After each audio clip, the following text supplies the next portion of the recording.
When you're making a record, you have the whole team in on it. They all have the same common goal.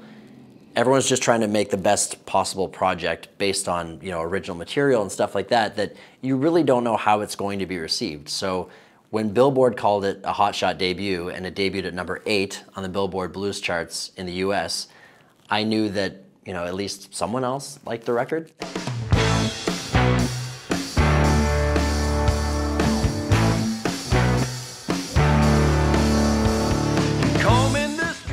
On the last record, when I went into the studio, part of the goal was to get outside of the box, outside of my comfort zone.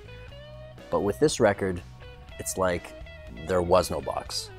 I had so much more motivation and confidence than I have ever before, because our last record, Belmont Boulevard, was nominated for a JUNO Award. It placed in the top 10 on the Billboard blues charts.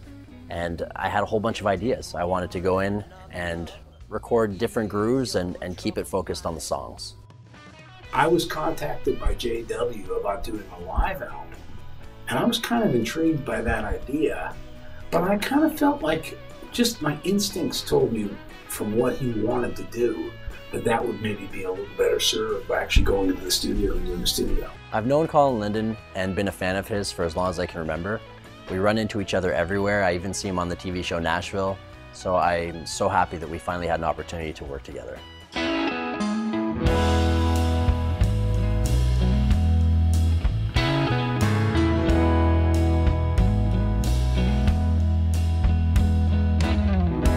Two hearts beating fast. Something I really focused on with this record was to make it as well-rounded as possible. I wanted the singing and the songwriting to be as strong as the guitar playing. So I brought Dick Cooper on from the Cooper Brothers to co-write a bunch of the songs, and I think we really got to exactly where we want to be. Even though this is my 9th record, I feel like this is my first record where I'm really proud of the vocals, and it's probably because I went through a rough time for about 1.5 to 2 years there, where I had lost a ton of my range and I was going through some difficult times in my life. So I had to start seeing a vocal coach, and she made a huge difference. Like, took my range from being like this to expanding it to better than it's ever been. So I feel like that really shines through on the record. Colin's got a really organic style of producing.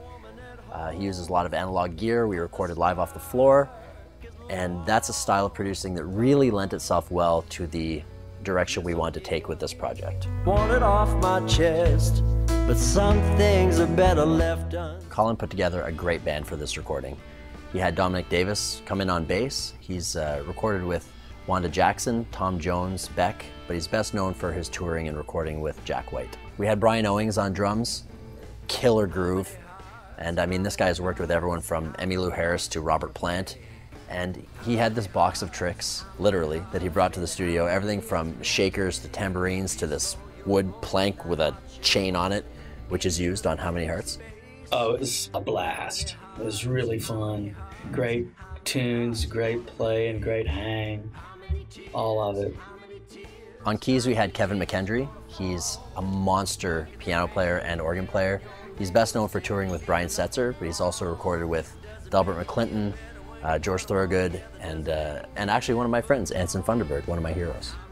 I always think it's really important to have the touring band on the record. Not only are they out there on the road with me, but they're also great musicians. Laura sounds awesome on bass on this record, and Matt, it was his first time recording in a big studio, and man, his shuffle sounds so good. The players really brought their very best energy to it. I think everybody was just in a good mood and good spirits. Some of his guitar playing that he did just live off the floor was just superb, really superb. I'd say it's a record with a lot of heart.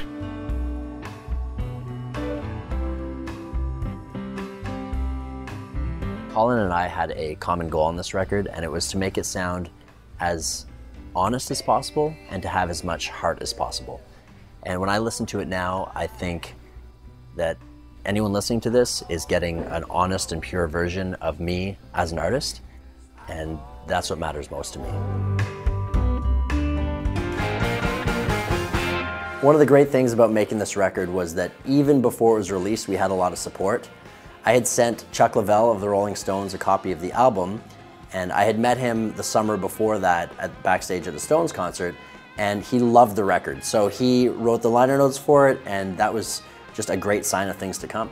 Since this record did have a lot of personal topics on it, especially the song Who I Am, I received a lot of emails and messages from people that I didn't expect to receive that said, you know, it's interesting that you told your story because I had this experience or whatever that was similar.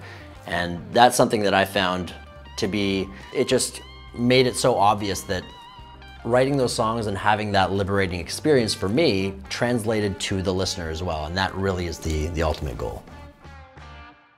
I think the album was received really well because even the hardcore traditional blues purist fan base, a lot of those people were sending me messages and commenting at shows that they actually really enjoyed the songs that weren't super traditional blues.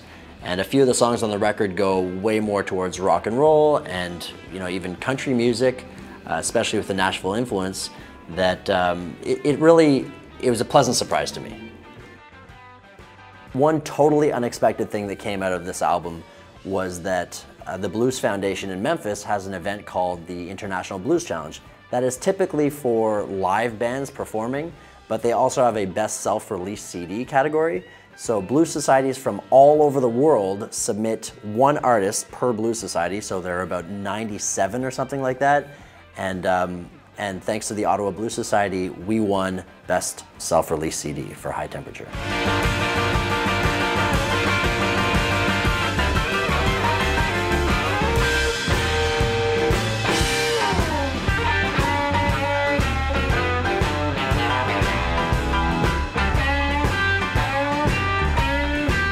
So as of now, we're basically halfway through touring this new record, and I can easily say that all of the material that we're playing live from the record it keeps taking on a new life of its own. And that's what I love about this, is that, you know, you come out at first and you play the songs as close to the record as you can, but then as time goes on and you start interacting more with the audience and the band and the venue, depending on where you are, these things can really take on a life of their own. So I still come out every night loving these songs and feeling as good about them as the day they were released.